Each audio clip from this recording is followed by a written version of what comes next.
I believe we're live. We are. We are. Always. Yeah. Always professional. Yeah. Always on the ball. Welcome to Awake TV. And now for the weather. Right, And today, so the producer. yeah, Over to you, Neil. today, what have we got today? I've got the run order here because didn't print any out. We have, you explain that because that's you've done this first Okay, segment. the first video that we're going to see is actually a slideshow that I put together from images that were posted on Twitter yesterday.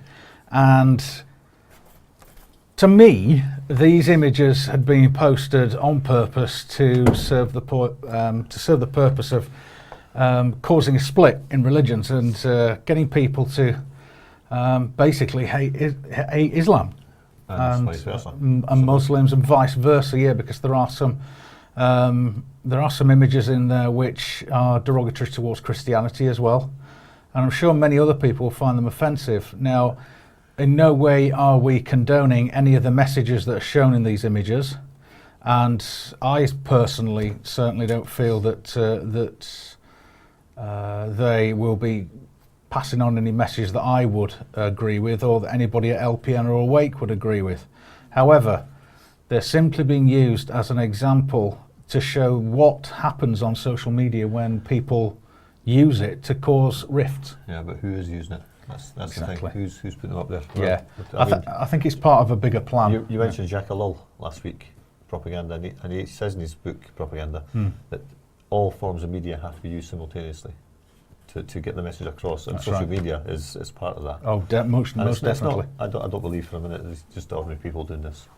There's people in there with an agenda, possibly government, possibly other groups. I mean, a lot of these things showed up on my particular timeline, my Twitter timeline, simply because they've been retweeted by other people that I follow or had been favorited or whatever. And once again, you know, they don't represent our views or opinions, but they are fantastic examples of how this kind of media can be used.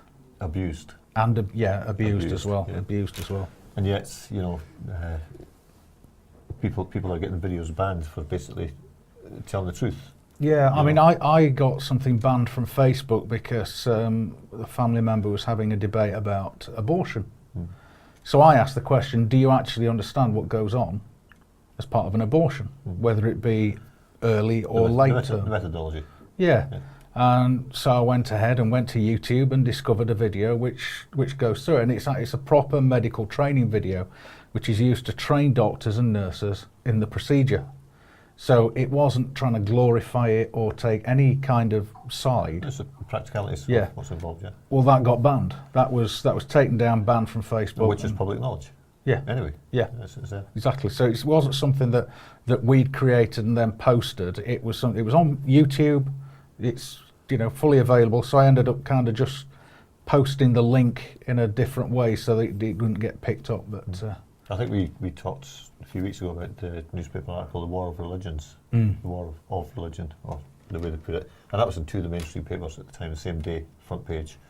And, this is part of it. Yeah. This is part of it, Yeah. definitely. Okay, moving on. We've got Kerry back again. He's not going to be live in the studio, but he's No. put a piece together on you've been working on that today. yes, we've been training him how to edit, and he's done a voiceover as well. So he's been voicing the video. Yeah. I'll have a little replay of my, I won't call it an interview. my Encounter? Encounter, yeah. Yeah. With Green Party tool, Natalie Bennett. Well, she's not an MP. No, she's not elected. No. So, and that'll be followed by a kind of satirical take on climate change, which I picked up today. Somebody sent me. Excellent. And then we've got Dave who's going to do a little bit on terrorism. I'll be sitting and having a discussion about that. We're now supposedly arming or helping out Assad, who Well, hold on. we called a terrorist before, and now he's a good guy. He's the head of the regime that we're supposed to be toppling in Syria, Yeah, with terrorists.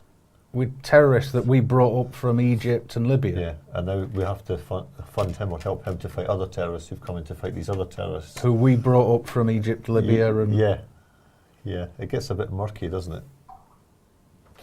But anyway, moving on. I can't read that from here. so global warming like the day. Then we've got news. News, yes, news, and then we're on to your radio. Yeah, Podcast. I've got loads of articles here to talk about news for about 30 minutes, and then we're into my broadcast between 6 and 7. And I should be. And then at 7 p.m, I would normally be doing a music show between 6 and 8. Yeah. And because I'm doing this now, the young chap who's been producing that music show It's now going to for be. all these weeks, he's going to be presenting. He's going to be doing an hour between 7 and 8, and it's music from And SoundCloud. Then he's going to hand over to me, Yeah. and I'm going to do 8 till 10. Yes. Yeah. Oh, Fantastic. media, we all love of a it. day's work, eh? Eh? And people Work. And some people will get off their backsides and do a little bit, you know. Some people won't type a positive message on a chat room or in No. a message board, or No. you know, or share their knowledge of woodworking or growing or planting stuff, which might just help somebody. Yeah. They're all too busy stabbing each other in the back. Stabbing each other in the back, watching TV. Or the front. You know, and just draining themselves as well. I mean, Yeah. I've talked about frequencies before, and this it's all about positive frequencies. Well, talking about energy, we didn't talk about Cultus, who is a Yes, video Cultus Nagrand. Atmos motor. Yeah, it was 3D printed, and the way it gets powered, or the way it's going to be powered, is fantastic. So we'll have that video Absolutely. of that in operation Yeah, today. brilliant stuff. So that's it. So just carry on with your first piece on Twitter. Okay, so coming up now is a slideshow, which you'll see is just a few images, and we'll talk through it if we can between us, and we'll discuss these images as they appear. These were all posted by various members of the public on Twitter yesterday, and they are all connected by religion.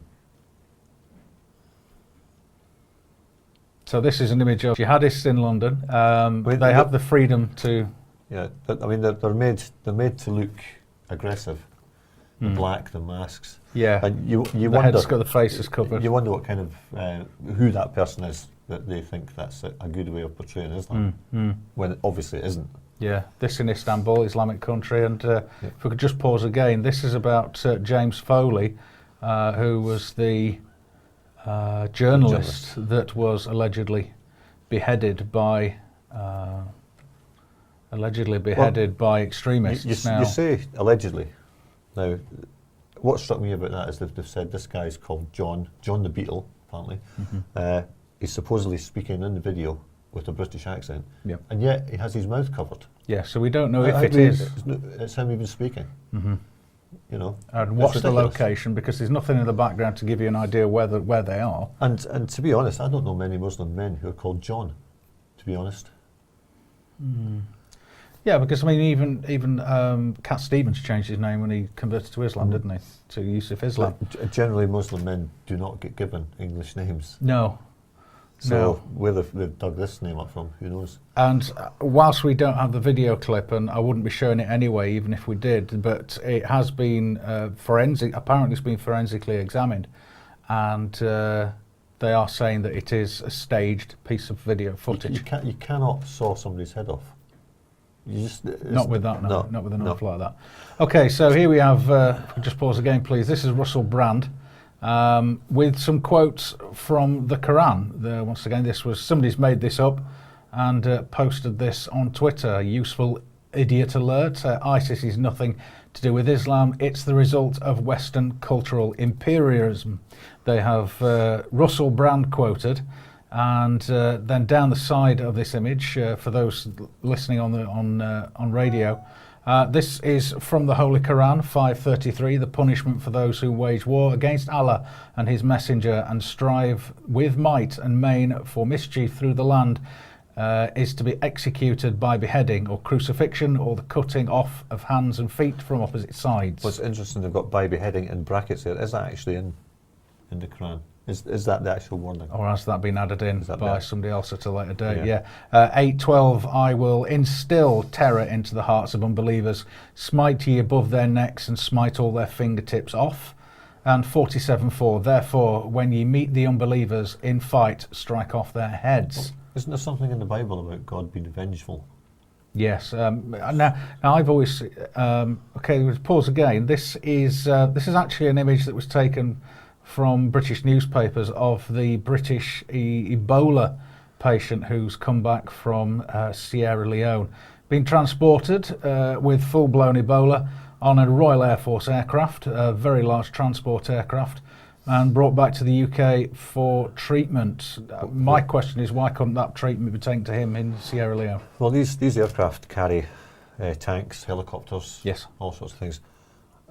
It wouldn't be beyond the realms of possibility they could take out a quarantine unit, would it? No. I mean, that is what you would do. On an island such as this, such as ours, you know, we've managed to keep rabies out for all these decades. Then, yet here we are transporting a little part of one of our own weapons back, and surely he will be examined and given the antidote.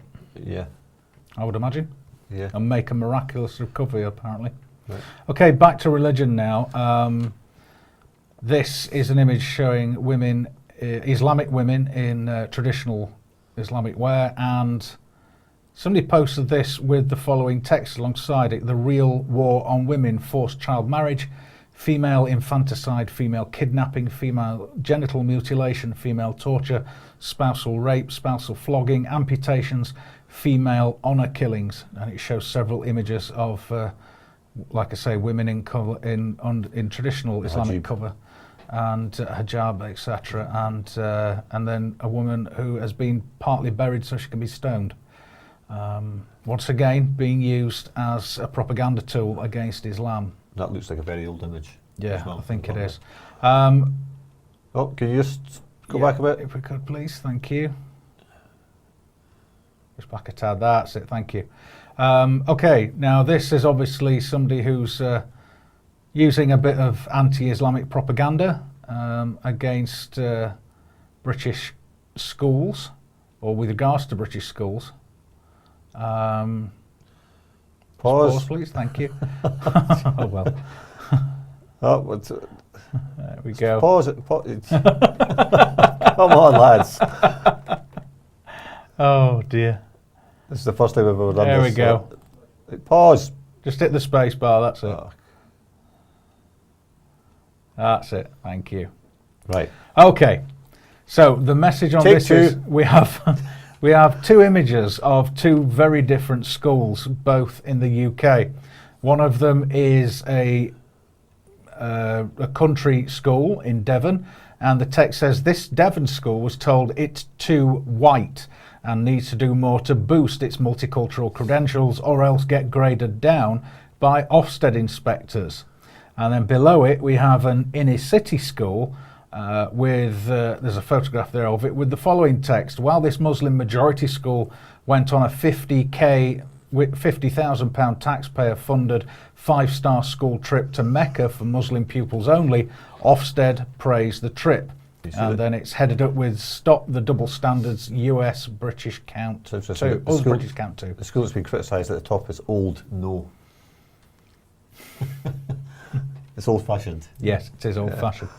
Okay, this image has been put together. Hamas is ISIS, ISIS is Hamas. They're the enemies of peace, they're the enemies of all civilized countries. Quote, mass executions by Hamas in Gaza on the 22nd of the 8th, 2014, and then ISIS executes Iraqi soldiers that's June 2014. So they're obviously making the assumption that these people dressed in black are all ISIS and Hamas. Does that mean me? Could be. And My name's not John. this image was taken yesterday, and the text tweeted that the men that are shown in the image were hiding in a sandstorm, hiding from drones. Well, I'm afraid that doesn't work because they'll just use their thermal infrared imaging cameras. This image here looks like a bad jihadist boy band. Doesn't it? 4 young men, it seems, dressed in black with their faces completely covered, and aliens, the Syrian Revolution, Kafranbal, 3/1/2014, and it shows an ISIS alien bursting out of a Syrian alien's chest. I think is that Syrian? Yeah, it's a Syrian flag. I think they've been watching too many David Icke. Once again, where was this taken? It could be anywhere. There's just a little bit of concrete showing in the sky. This could have been taken in an urban situation in Britain or in a room Could have somewhere. been taken here. Yeah, Yeah. could have been taken in this room with a bit of green screen. Mm. So, once again, not condoning any of the messages in this image. Now, this one is not anti-Islamic. It's anti-Christian, and it's mocking Christ on the cross. And it shows Ian Duncan Smith, and who's the pensions and welfare secretary and employment secretary, and David Cameron, the unemployment secretary, yeah, and David Cameron, the Prime Minister. And the quote is, "Yes, David, apparently he and his unemployed followers have been travelling around the country selflessly helping the blind, lame, poor and disabled. But once I got my boys at Atos and the DWP on the case, it was only a matter of time." And that's an image of Christ on the cross with Atos above his name. And His head. yes. So that's just a very short, small selection of some of the images that were posted on Twitter that I was able to pick up, which had an anti-religion feel to them. Apart from the Ebola one. Apart from the Ebola one, I was going to use that for something else, but it kind of slipped in. It's my fault. I put the presentation together. That's what makes a change, because it's normally mine. And I just felt that was an excellent example of how social media is being used as a part of the mass media to drive a wedge between peoples, between communities, and between religious faiths. Yeah, but I think the more this kind of stuff goes on, the more likely the state is to come and say, "Oh, we have to control this, we have to censor this." Yeah, yeah. And that's So possibly the way images that's like going. that won't be able to be seen. Yeah. There'll be some kind of filter attached. Or, Yeah. like I say, Must be where nice. those images came from, what their countries of origin were, I don't know. If you want to post images like that, you're going to have to register. Yes. That's where I Yeah. think we're If going you're going to next. want to post images at all, Hmm. text you'll probably be able to post, but images you'll Well, have to. we're almost at the stage of if you're sending an email and it has something in it which could be deemed to be not quite PC, you'll get a warning coming up. Do you really want to send this message? Yeah, And if you send it, then they just shut you off. that's right. It'll be, well, you were That'll given be a warning. punishment, yeah. That's your And if, punishment. if all your information is in the cloud, when you're cut off, You that's have it. no access to any of your applications, No. any of your holiday and photographs, all your banking transactions. Nothing. document. Yeah, exactly. I do a lot of my banking online now. Well, you live in the middle of nowhere. I live in the middle of nowhere, yeah. So if that gets cut off, then guess So what? then you have to start censoring yourself Yeah, and being careful about what you say, and which Mm-hmm. they'll say, well, we're not censoring you, but of course it's carrot and stick, isn't it? they are by the back It's a door. carrot and Yeah. stick, Yeah. It's a very small carrot and a very big stick. So once again, myself, Neil, Life Pulse News, Awake TV, Awake Radio don't condone any of the messages or any of those images, but they had to be shown as an example of what people are putting out there as propaganda to try and drive a wedge in between communities. You and I have both been given access to a number of photographs from Nigeria, Yes. which we're not going to show, No. possibly in the future. I think that'll be a. Yeah, it's a separate. It's going to be a programme. restricted thing. And I guarantee you, if we put those images up, we will get people paying attention and possibly getting in touch and saying, you have to take those images down, blah, blah, blah, because they are horrific. They are horrific. Yeah. And they're not made up, they're not photoshopped, and I Once had again, I great think that's trouble having a look at them. Yeah.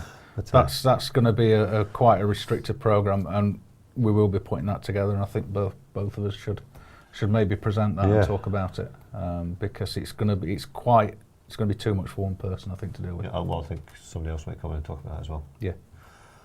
Okay. Right. So let's move on from images then that are posted hither and thither across the internet, Twitter, Facebook, etc.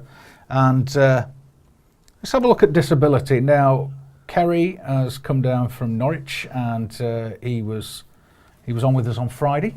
He was Had a twice, yeah. fantastic interview on Friday, and I know that his family were incredibly pleased to see him. Well, he's been working behind the scenes, and he's also done a voiceover for the following video. Now, this video was put out by a disability rights charity organisation, but this is disabled people doing something for disabled people.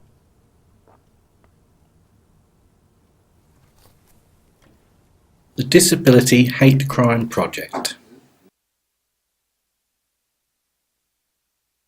An interview with Barry, one of our disability hate crime campaigners. What is disability hate crime? Disability hate crime is where someone is victimised or picked on because they have a disability, and they are considered a lesser person for that reason. Do you have any experience of disability hate crime? I have, yeah. Because I have a limp and I have a poor balance, people usually think I'm drunk or there's a spastic, as they used to call me, a spastic, and those kind of things. So I have experienced it, and there's not a lot that I did about it. I just tolerated it and moved on. But had I known that there was support, I would have done something about it earlier, probably. Okay, and would you do anything differently now that you've become a disability hate crime? Yeah, I would. I would definitely report it to the police, say that it's happening. I'd also get support from local groups, which I now have experience of. So I wouldn't just tolerate it now. I would actually say, right, there's something I can do about it, and I will do something about it. And I think having support is a great help, rather than feel that you're isolated in your situation. Since becoming a disability hate crime campaigner, do you feel more able to recognise hate crimes? I do. You can see it more clearly when you see it happening to other people, and you can see when bullying is occurring, or discrimination, or any kind of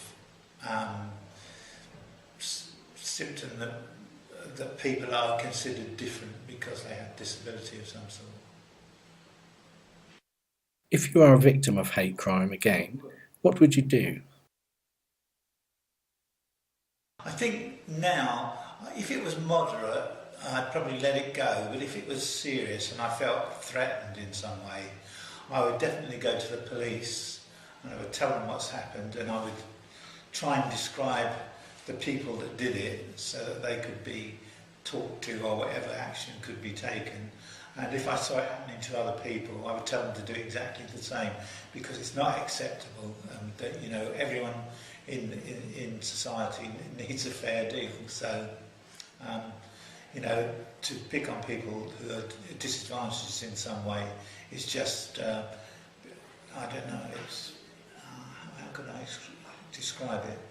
It's because that the people who are carrying out the discrimination are somehow alienated from society themselves, and therefore they will pick on someone else they feel is even less advantaged, even more disadvantaged than themselves.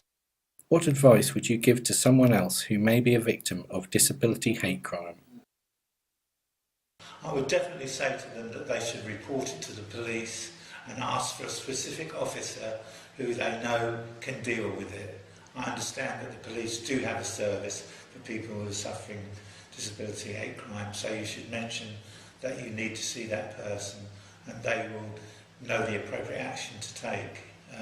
But don't leave it, because it'll just carry on if you don't do anything about it. One night, us three were at the social club, right, and there was these groups of members from another service.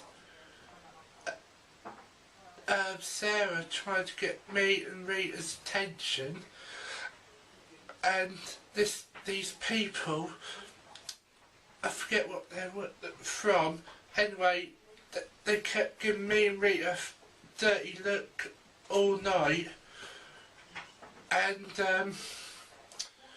sorry.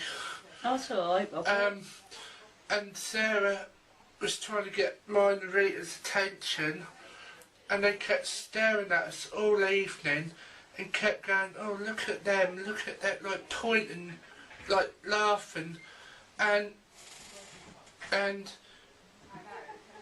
Oh, sorry. And Rita said, "Are you right?" And I just blanked Sarah and Rita just for a minute.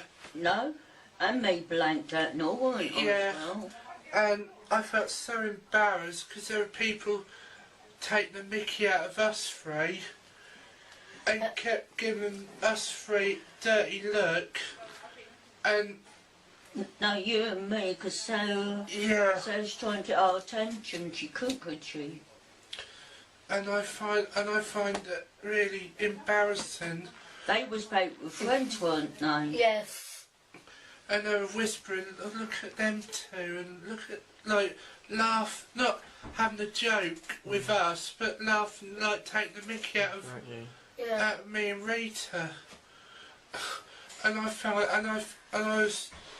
and I found that really, at the end, Uncomfortable, didn't we? yeah, and at the end, I just had to go to the toilet, I know you didn't. I and I was, thought did. and I was crying, and one of the blokes who works at the social club, he said, "Are you alright?" I said, "No." I said, "Those guys kept giving me and Rita a dirty look all evening," and I was really upset that night. I know I had a bad experience in Cromer lately. There was this lady with orange hair. She noticed me from Ostrand, she lived, and she said to me one day when she saw me, "Oh, I'll get you one night in the dark," and it really upset me. So I didn't know what to do. So when my mum was alive, she nearly called the police, and but she didn't. And so when me and my fiance Robert was in Cromer, he kept bumping into her, and I went told by my staff, or from my staff up on my mobile phone, and told them what happened. And she said to me, Robert, to go in Iceland to be more safer when she's about, because Robert spotted her at the bus stop. So we went into Iceland and kept in there. Iceland, you mean? And then she's been, anytime we're about, she's always there all the time. Right, disability hate crime.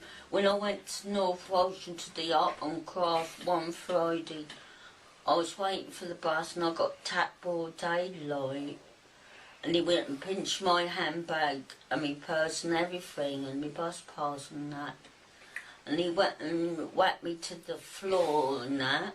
And when the bus come, I had a hard job to get up off the floor. And there weren't nobody about to tell them. And of course when the driver come, he helped us up to get me on the bus, and I told him, I said the person who tapped me, he went and took all my money and that, my bus pass.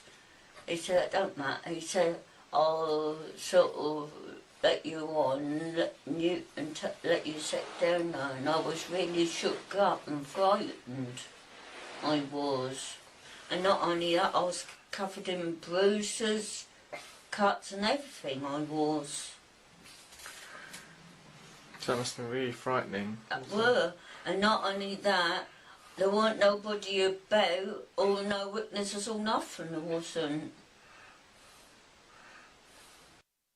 If it happens again, what could you do?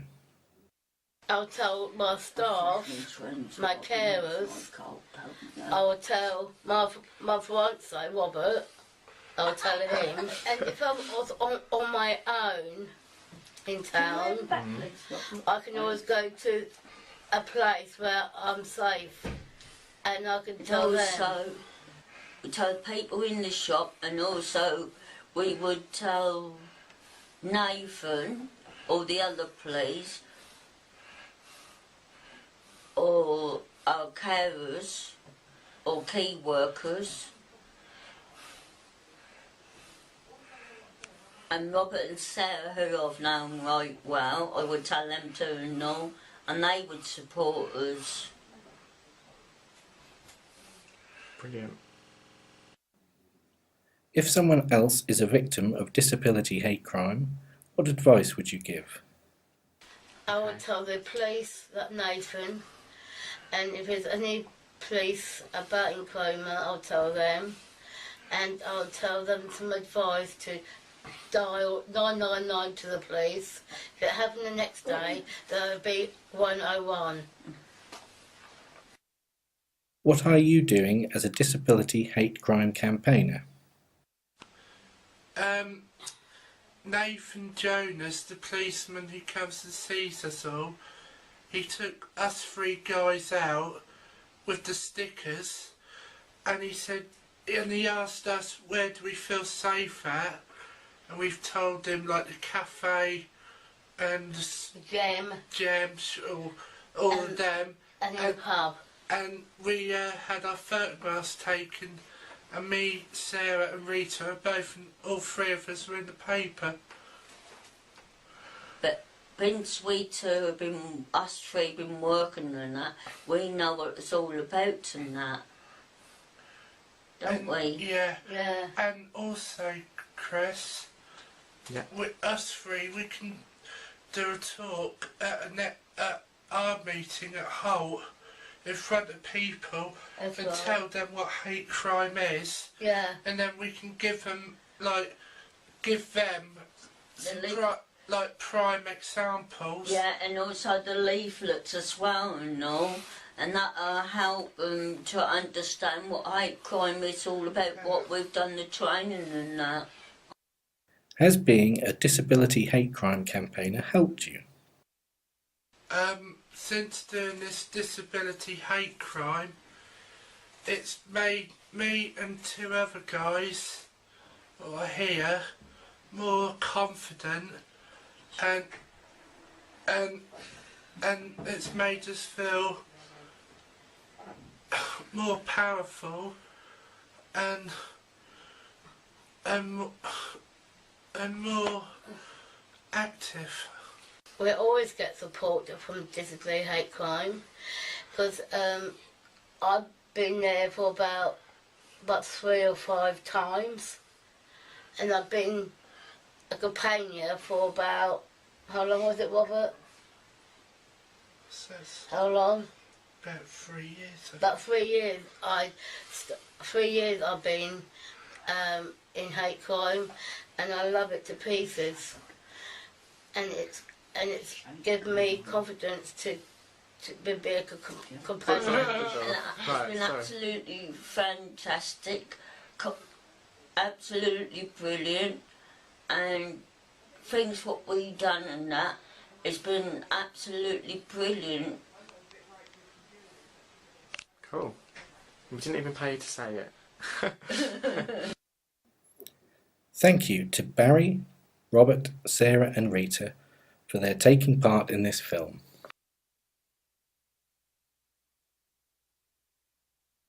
Bullying comes in many forms. Remember the gentleman with Parkinson's disease arrested at the Olympic cycling event in Leatherhead for the crime of not smiling? Some may consider the forced unemployment of over 1,000 Remploy workers as a kind of disability hate crime. The following clip of Steve Collins, a Remploy worker begging not to lose his job, is hard to watch, but shows that being mentally less able doesn't mean that you have no idea of this sadistic government's cruelty. In fact, Steve seems more aware of what is happening to this country than most people. Alright, so Stephen again. I'm just writing to say that we've got the MPs coming tomorrow, and we've had a meeting today at Remploy. It's 3 o'clock. It's telling us about a 90-day consultation, and I think it's another 90 days after that. Yeah, we're fighting to keep it open, but it's not looking great. I just got to say that. We're just hoping. We've been on the radio today, local radio, and we're fighting because we think that we deserve to work at that point being disabled because we know once we finish here we'll get no more job anywhere. Nobody will want us. And we'll be on the dole for good. I was crying.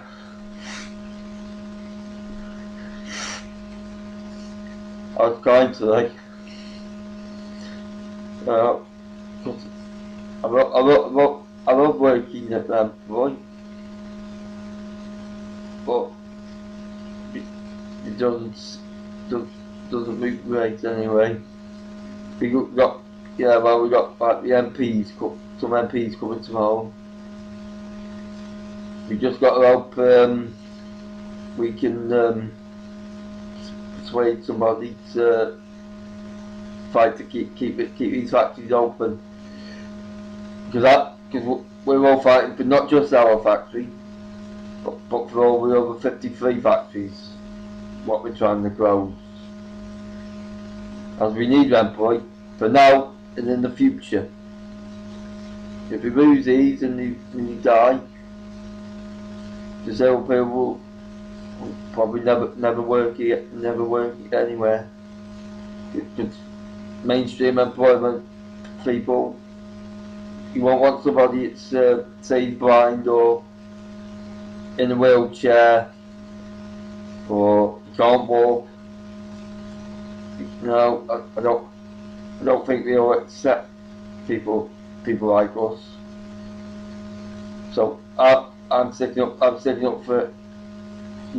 In fact, me and everybody on our factory. We're all fighting to keep everybody's factory. So everybody else, we're on your side. We all know what we look like at the moment. And I've just got to say, if I finish, I'll mess it down with.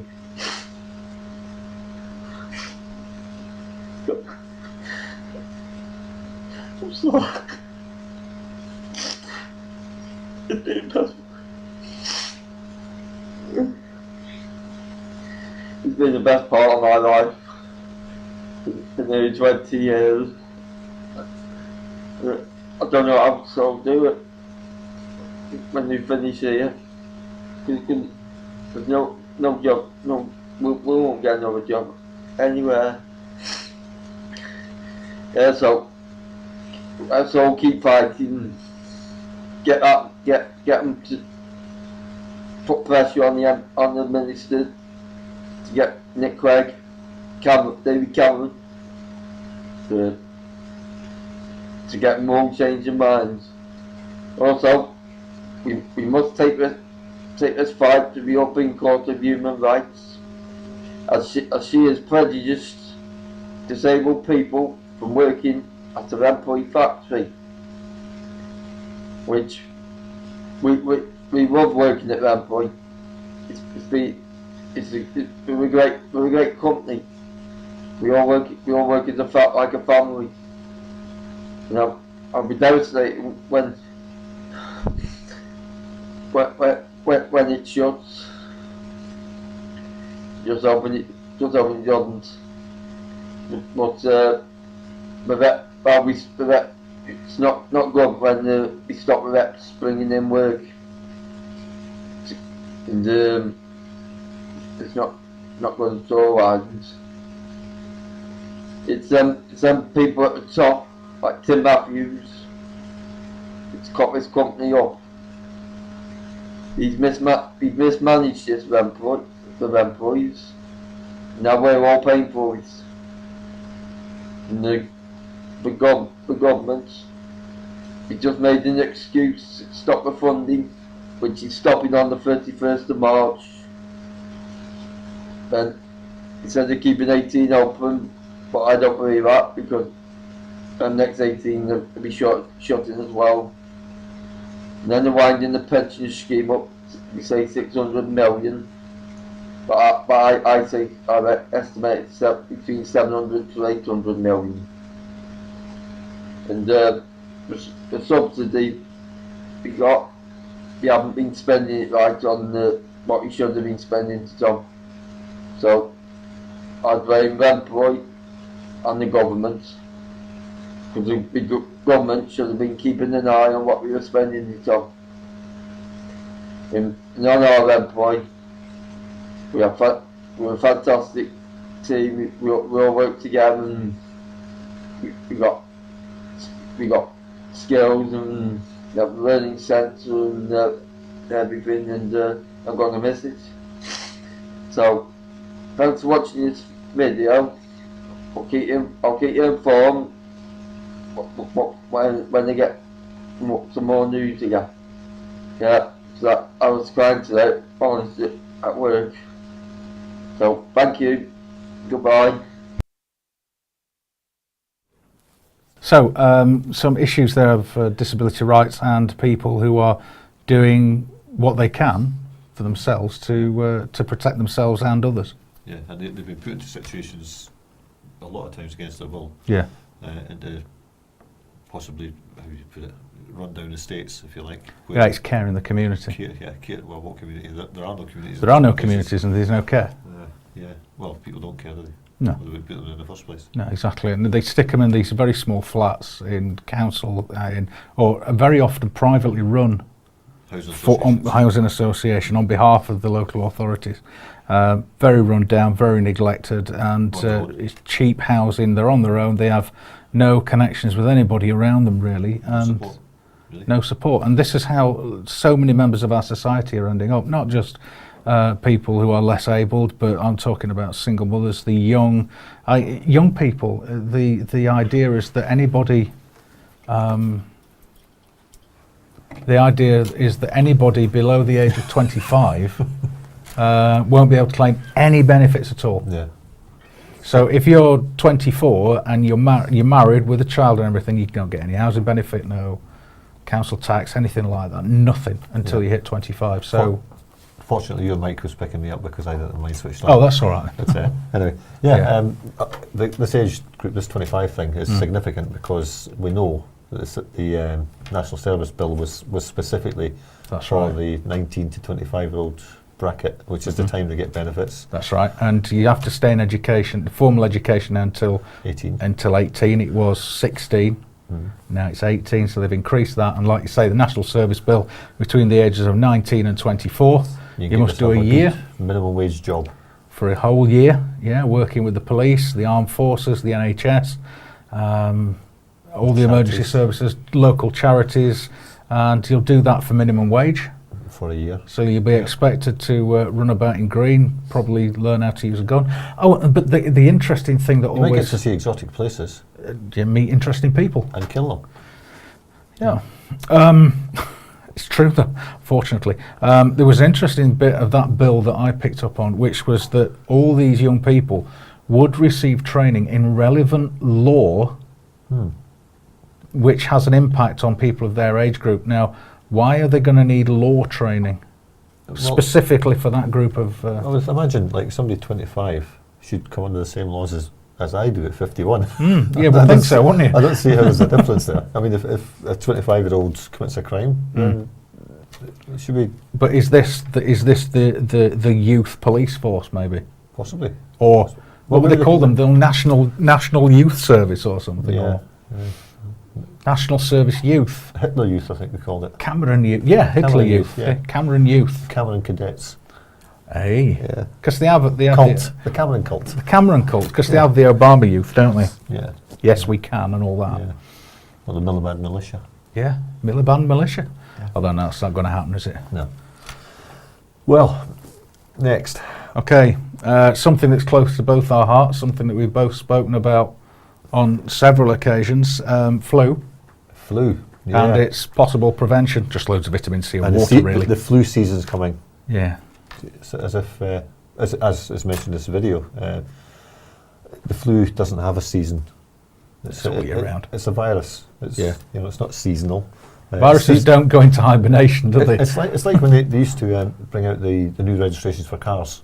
You know, that's what this is like. It's a big selling point. You know? That's right. Yeah, it's the flu season. Quick, get the flu jab. Yeah, go out and get your flu jab now. Yeah, while it's new. Available at Sainsbury's for £9, because it is. Other supermarkets are available there. Yeah. As the price. So let's have a look at this about flu vaccination.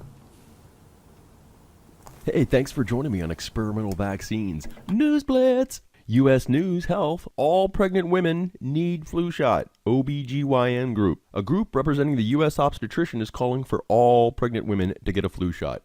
Stay with me here and I'll show you how utterly ridiculous this is. Let's keep going. I found it on Health News. Pregnant, get a flu shot. Doctors urge. And then over here on Huffington Post, also they have flu shot recommended for all pregnant women. Pregnant women should get a flu shot regardless of how far along they are in the pregnancy.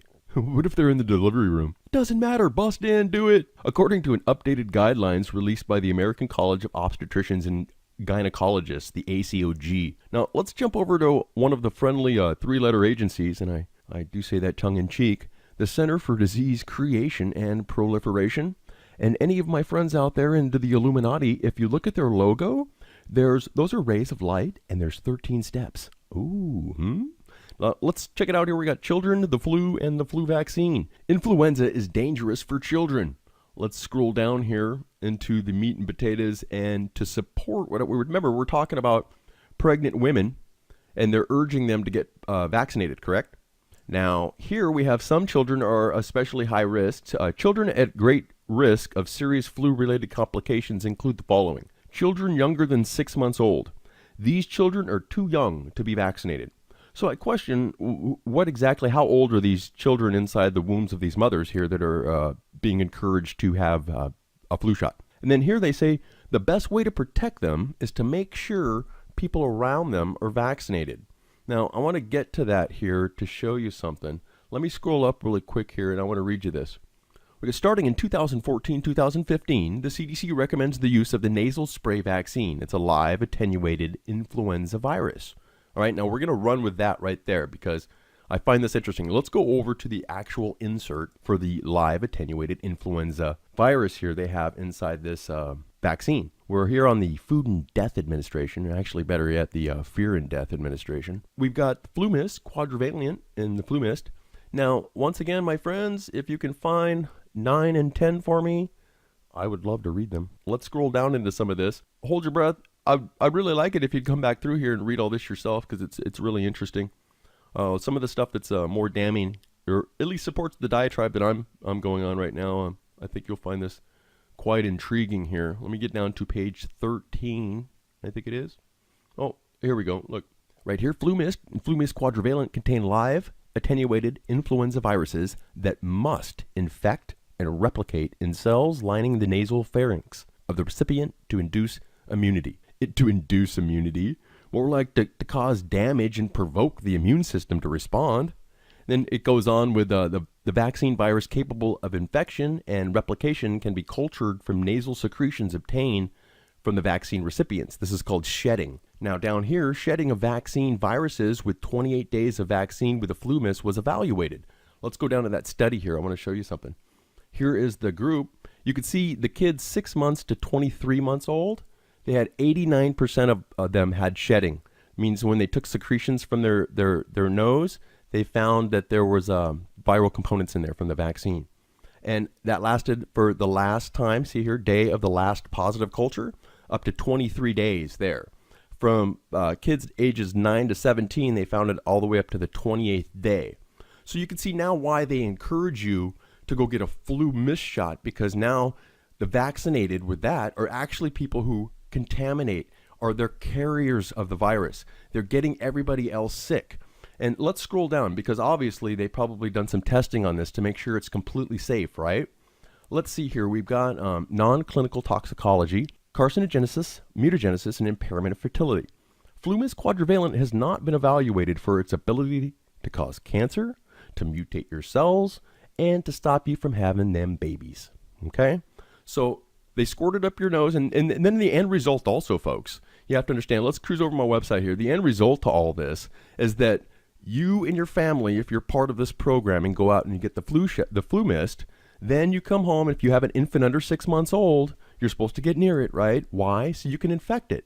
Then when you infect it and the baby ends up in the hospital, what happens? It becomes the statistics where you hear it on the news that the unvaccinated are spreading the disease. But then they won't tell you, of course, even under their own little paradigm, children under 6 months can't be vaccinated. So this is the only way that they can get to those children, between 0 and 6 months. Everyone else, they've indoctrinated to the point of madness. All the links to everything, check it out, are going to be underneath the video. I give you links to everything that I've shown you so you can check it out for yourself. I encourage that. Please share it with all your friends. There's a subscription button here. If you give me your email address, every time I make a post like this, it'll end up in your inbox. It's completely free. And for those of you that are hitting my donate button, I love you all. I really do. All right, folks, I'll see you tomorrow. Bye. Well, there we go. Pregnant women have all to be vaccinated, and yet a child under 6 months can't be. Yeah, and like he says in the video, you know, how old is the child within a mother if it's not under 6 months? Well, 6 months old is when it's been born.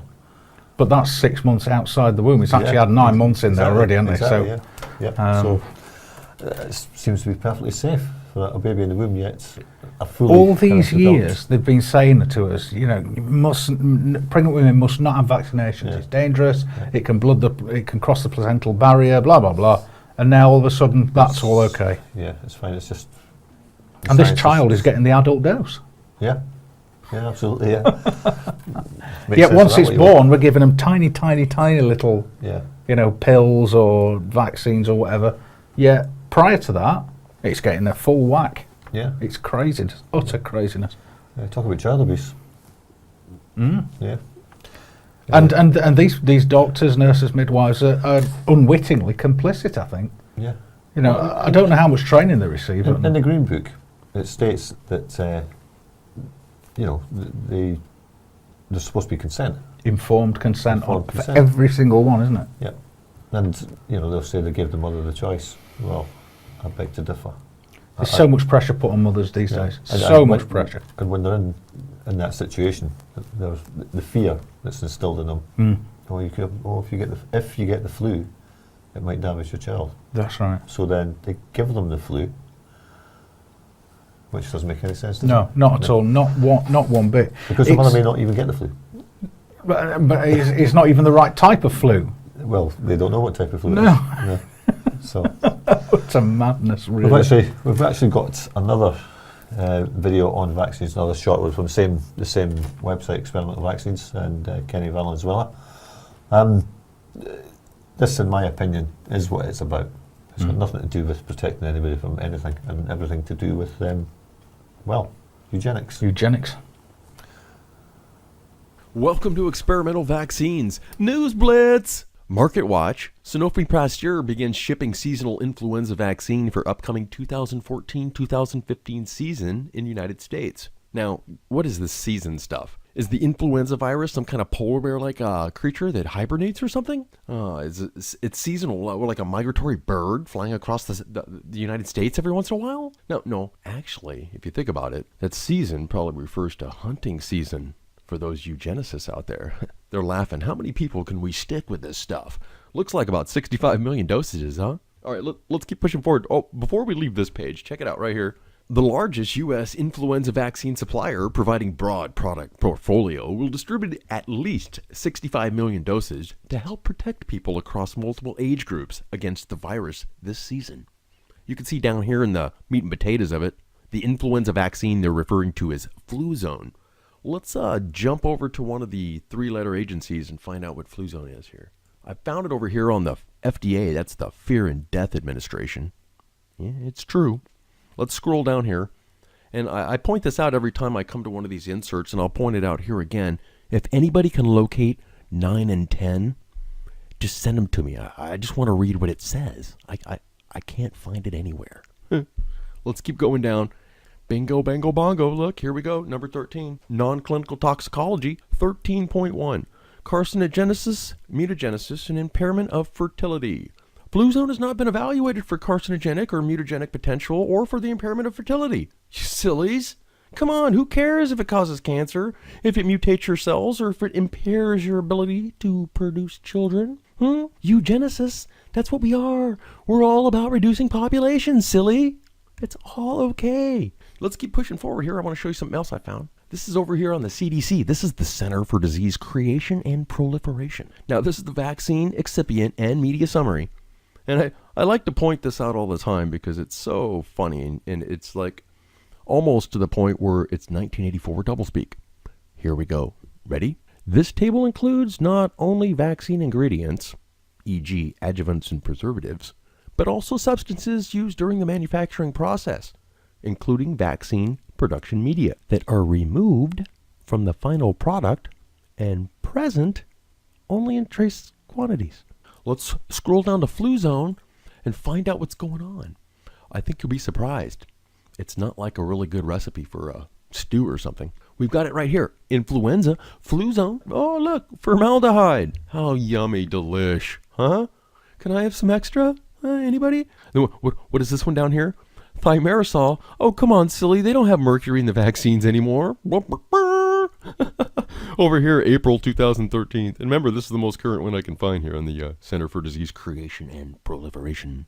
All right, folks, if you want to learn more about all these cuckoo crazy things that they put inside the vaccines, come here. I have a whole list. The easiest way to find stuff on my website here, check it out. Let me scroll down just a little bit here. All the ones posted over here under recent posts are all the videos I've done, right? And it's endless. It goes on forever. But then if you're looking for something specific, say you're looking for aspartame, just go to the Explorer e-vaccines here and type it in, and everything that I've done, all the links I leave, the words I use and stuff like that, they all show up. So if you're looking for anything on quartz, vaccines, adverse effects, deaths, you name it, just type it in there and it'll give you the list of all the videos that I reference on that. So once again, all the links to everything I show you are right below my video here. Just click the link below the description and I will see you next time, folks. Don't forget about my donate button. Hit it. I think it might be broke. Thanks. I'll see you later. Bye. Welcome back. Experimentalvaccines.org. Take a trip along there and browse and peruse the dangers that our medical systems are putting into us. Well, the thing about Kenny is he clearly references everything. Yeah. That he talks about from official sources, not newspapers or anything. He goes right to the source. Well, that's most important. And I know he's using the CDC references, but the exact same things are available here in the UK and in your own country. The vaccine inserts are the same. Yeah. Interesting that number 9 and 10 was missing on that one. I know. What kind of imbecile does that? We're going to renumber stuff, but tell you what, let's take out the dodgy ones and not renumber them, so it doesn't look like we've taken them out. Clearly, an idiot did that. But thankfully for us, it means we know stuff is missing. There's something missing from there. Yeah. So I mean, in that respect, if they go to a patient and say, okay, we're going to give you this vaccine, and the patient says, well, can I have all the information? But hold on a minute, where's 9 and 10? Yeah, what are they? What is that? How can you be informed if the information's not there? Now, the interesting thing as well is I've seen many clinical people, sort of giving vaccines and taking them, and not once have I heard a patient say, could you explain to me what's in this? Yeah. What's in that little glass bottle, please? Well, I mean, are these people qualified to give what is a surgical procedure? Probably not. Anything that breaks the skin is a surgical procedure. Yeah. And but you get trained on an orange. Well, that's okay then. The first injection that most nurses give is on an orange. What's that? The man from Del Monte says yes. I know. Yeah. But I imagine that if they're poised with the syringe, and I imagine if you said to them, just a second, could you explain the short and long-term side effects of this, or what the effects of this are going to be, and what are the possibilities of dangerous effects? Would it be worth paying the £9 and saying, can we film this? Oh, yes. And just go in. They'd say no, but I know they'd say no, but it'd be worth a try, wouldn't it? Mind you, I've a hidden camera. Yeah, hidden camera. Yeah, that'd be good. I still wouldn't have them inject me. No, I know. But I mean, just to ask the question. Excuse me, just before you do that. Hold on 1 minute. Yeah. And I want me £9 back. But why £9? Take the green book out the back pocket. Go. Can you? Yeah. Shall we have a look through this first? Yeah. It's incredibly dangerous, and like I said, I hadn't had a vaccination or anything like that for quite a long time because I got this needle phobia, trypanophobia it's called. So I'd not had it for that, but since actually looking into this and discovering what's in these things, then there's no way anybody's bringing any kind of vaccine near myself or my kids. It's not the needle you have to worry about. No, exactly.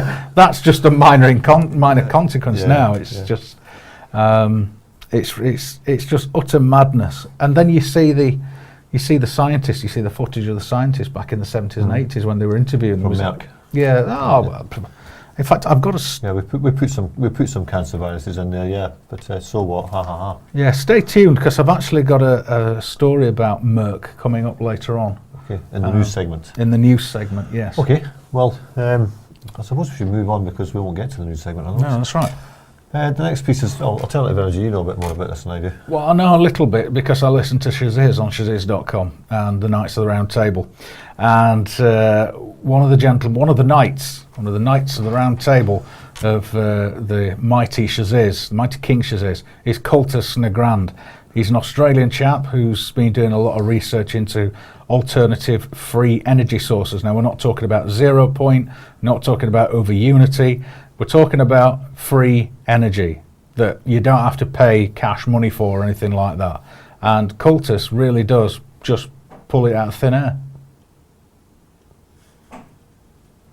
G'day guys, I'm Cultus Nagrand. I'm a alternative / free energy researcher. And I work with a bunch of guys from ShazizRadio.com, and our wonderful sister network, Awake Radio, has asked me to come along and do a small presentation for their YouTube broadcast. Okay, so we've been involved with this for many years, our group. Some of us having in excess of 20 years experience in the free energy field of research. Now we're very integrity based. We take a lot of the information that's already out there. We redevelop it, rework it, see what's factual, see what's not. We're working on our own design at the present moment, which is a coupling of a Wimshurst generator and a static motor. Now this will eventually power itself, we're hoping, with the aid of a ground wire and an antenna wire. Basic configuration is that the Wimshurst generator will be used as a generation system with one of each of its opposing plates affixed to the front of an Atmo motor or static motor, and it will rotate opposite directions from each other, looped into itself, and grounded and given an antenna, hopefully in excess of a couple of 100 feet in the sky. We're going to use a GPS-based hexacopter or drone type craft to position our antenna in the sky as required, because I am actually in a flight path here, so we're going to have to be very careful. I am actually directly in the flight path too, so I really do have to be careful there. Yeah, so I've got a couple of clips here I'm going to play for you guys, and hopefully it gives you a clear understanding of where our work is going with this atmospheric research of ours. There is quite a large write-up I did that I had cited by quite a few people. This write-up was done specifically so that average Joe could understand the basic concepts of our device and what we're working on. And there is a lot of fraud that goes on in the free energy community. We've dealt with this firsthand. I'm fairly well known as a fraudster assassinator on YouTube. If you check out my YouTube channel, youtube.com/Desert Experimenter, and search fraudster assassination under my videos, you'll come across some pretty irate videos of mine. The way I look at it is that we've got a name to uphold. The whole free energy thing, you know, it's been suppressed and ridiculed, and we're made to look like fools. So really the only thing we have is our word and our integrity. So when I see someone out there lying and trying to you know, just either get hits on YouTube to make a bit of money off a video that says, you know, they've discovered free energy and they haven't, or they're actually, you know, proposing something like a group funding, like a Kickstarter campaign or something along those lines. You know, most recent who did that was a gentleman by the name of Matt, who ran a company called Teslatronics, who ripped off another researcher who has been working on the Slayer Exciter for many years, Gary Bluer. He had his designs lifted off a forum, and this bloke Matt proceeded to put together kits and got about $38,000 out of the community and never delivered about 95% of those kits. So next time people see, you know, a Tesla style free energy / Slayer Exciter setup, you know, and people are trying to get funding for research, they're not going to get it because all these people just got ripped off by exactly the same device by a guy who has actually never ever once been part of the research and development of the device. He just went to the forum, lifted some simple schematics, put together some kits off what Gary had been working on and a lot of the other guys have been working on over the years, and proceeded to drive a Kickstarter fund. And as I said, he did very well out of it. I've had personal dealings with Matt. He doesn't like me very much, and quite honestly, I don't like him. And I think he's quite aware of that. So yeah, it's extremely important to me that we keep our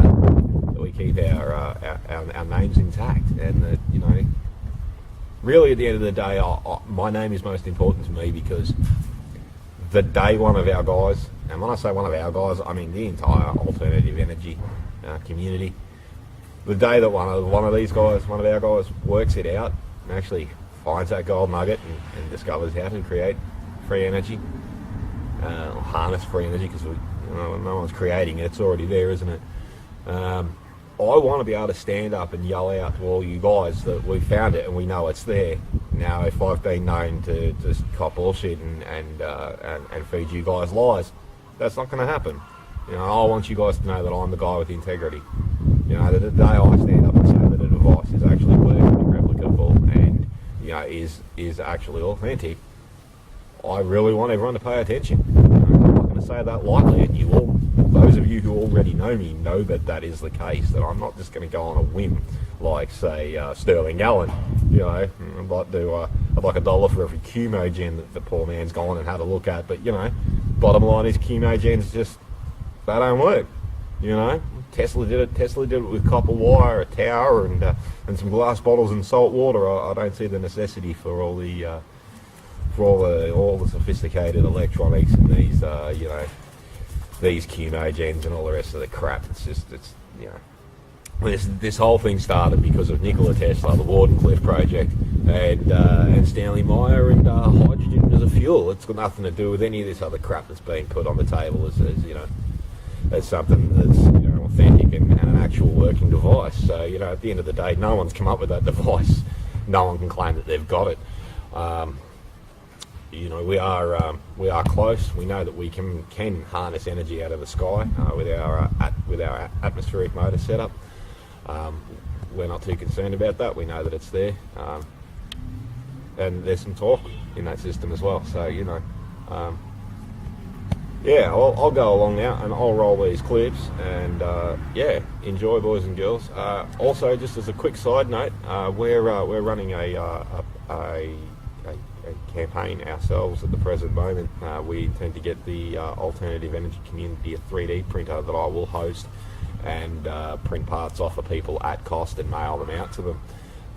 Basically, giving a 3D communal printer to the alternative energy community, so that it's able to you know, basically make its prototypes a lot easier than the way people are going. I've seen some pretty outlandish, you know, creative, artistic ways of you know, getting a job done in my years of doing this. And you know what, guys, if we had a 3D printer, you could throw out them pill bottles and we can print atmospheric motors, and we can print parts for you, and, you know, you don't have to worry about any of this other crap. So Yeah, well, there you go, boys and girls. That's my brief. I'm going to chuck on this video explaining the Atmo motor, and feel free to come by. My website is Kultus, KULTUS.weebly, WEEBLY.com, and there you'll find a huge write-up on the Atmo motor. I've got a bunch of the other guys there. They're starting to set up pages on the website there to show off their own work. They're still in development, so don't be too harsh on those guys. Their pages are a little empty at the moment. There you'll find links to all of our YouTubes, all of our research. Yeah, that's basically that'll be the portal to find all of us. You know, yeah. All right. Well, peace and love to you all, and I hope you enjoy this clip. And feel free to leave me some feedback. Come chase me down, ask me some questions. I always enjoy working with new people and helping new people understand things. And you know, we're all in this together, and we have to be giving. And you know, I'm unable to work, so this is what I do for you all. I give back to the community as much as I possibly can, whether it be my brains or my brawn, whatever I can offer, I do. So, all right, enjoy. We'll see you again all the time.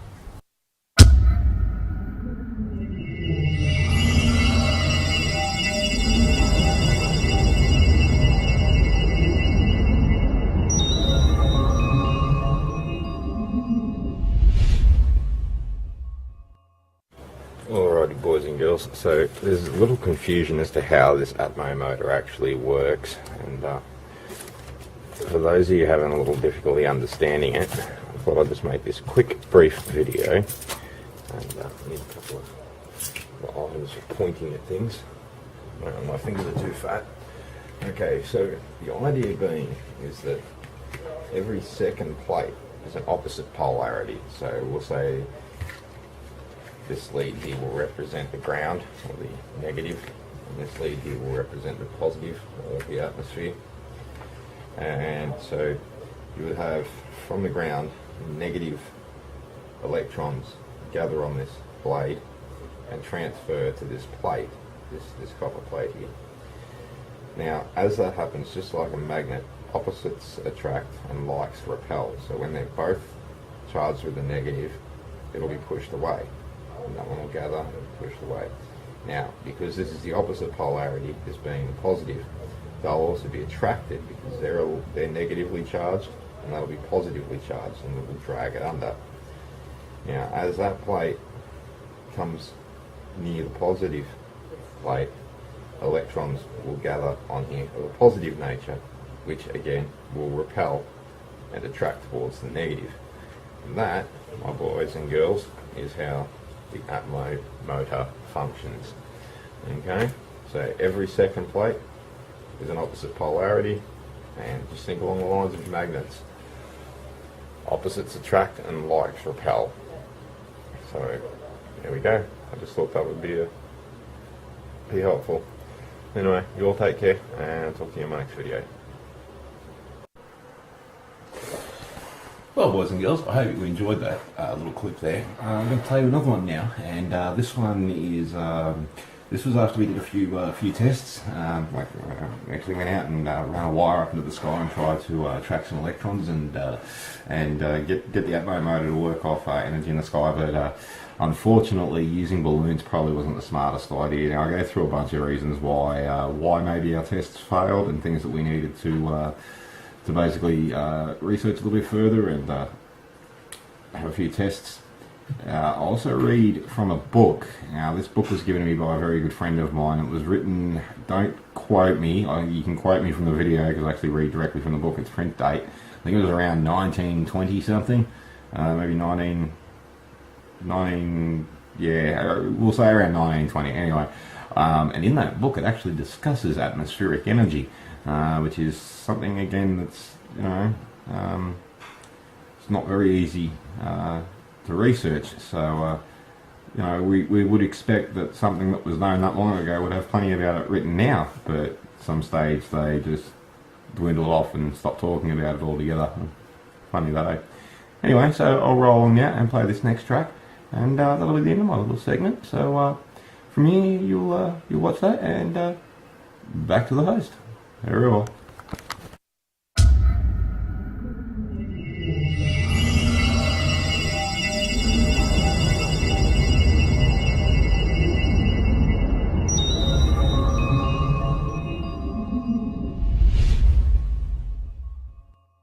and girls. So just to be honest and everything as I normally am, just figure I want to show you this next little segment and show you all of like some of the thing, like a thing I've worked out I probably ran into yesterday. We had used a kite to get us some height, and it was about 150 feet that we managed to get up in the air, but still with no luck. Now, I believe that one of the things I found today is probably a bit of a cause of that. Just playing around with the Van de Graaff generator and the motor over there. So I've started now fixing that up, and the rotor here has a nice thick coat of, well, not a thick coat, but just a good coat of Corona dope. That's the word I'm looking for. Corona dope. So yeah, check out this next little segment. Shannon and I are working out exactly what might have gone wrong yesterday, and yeah, let me know down in the comments what you think. All right, we're going to keep on this road. We're going to keep trying to get this motor up and running properly to prove concept that there is a usable energy up there in the sky, because I do know for a fact that it does exist, and I even wonder if my camera's good enough for this. Let's see. This is a book that Shaziz gave me, and it's the Adele's New Electric Library, and there's a print date on this book. Let's see if I can put it. In 1955, 19, camera doesn't know if it was like the fake copyright. 25 originally spotted. Then we go through electricity, magnetic electricity, dynamic electricity. Oh, what's this? Atmospheric electricity. The free electricity of the air, which is almost always present in the atmosphere. Its exact cause is unknown. So straight over to the next page. The phenomena of atmospheric electricity are of two kinds. There are the well-known manifestations of lightning storms, and there are the phenomena of continual slight electrification in the air, best observed when the weather is fine. Alright, that's what I'm trying to achieve, is to show you all that. So stay with us and we will get to the bottom of this. We will prove concept and we'll take it from there. Alright, you'll be good. Peace and love, and yeah, you'll be good. Over. Action. Okay, let's see if we can find a sweet spot where it's doing it. I don't want to get too close. Oh, there we go. You can see them on there, can you? Mm-hmm. You see these little breakouts that are going between the plates. Yes. That's probably a good little... Let me just zoom in instead of getting closer with the camera. That's probably a really good idea. Seems like that might be a good idea. There we go. Yeah, I can see them. Get my arm away from the top load. There we go. Yeah. Okay. So, all right. Explain this to me. Okay, so this plate here would be a negative plate. Okay. And this plate here would be a positive plate. Okay. Okay, now, the way that this motor works, and I think I've explained to you before, but we'll explain it again for the YouTubers, is that like a magnet, like poles will repel, while opposite poles will attract. What we're doing with this motor is, in instance being this is a negative plate, we will charge up negative ions onto this piece of copper. And now you would have both this plate and that copper segment being negative together. They will repel each other, and this one here being a positive, that plate will want to be attracted to the positive until it gets there. Then it gets bombarded with positive electrons and forced away again. Okay, does that make sense? Yes. Okay, so instead of them charging up properly, what we've actually got is a discharging effect, where little bits of lightning are jumping between these copper plates and between the positive and negative plates. So this may have been half our issue yesterday, even while we were using the kite, that it was not getting the effect that we wanted, because instead of it charging up these little plates, it was discharging itself across the motor. So I thought that was an interesting little find just there. So we have the Corona Dope. That's this awesome, really stinky, what looks like yellow nail polish sort of stuff. I mean, if I go over these plates and make sure, because a couple of them have gotten a little bit damaged hitting up against the razor blades and stuff, might replace a couple of them just to make sure that they're nice and neat, and paint the whole rotor in Corona Dope, especially in between the copper layers, and hopefully hold back that discharge. I was just thinking. That's a, yeah. So just see that mess behind us. You used to be such a nice girl, Shannon. That. Wait. Yeah, we're listening. I'm a mad scientist. Can we like just Queen see? Creek, just so everyone realises. Just see.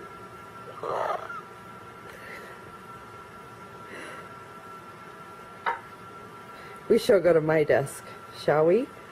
Oh my, look at the cleanliness. Yeah, she cleaned up just before this video. No, I don't think so. Lie to you. No.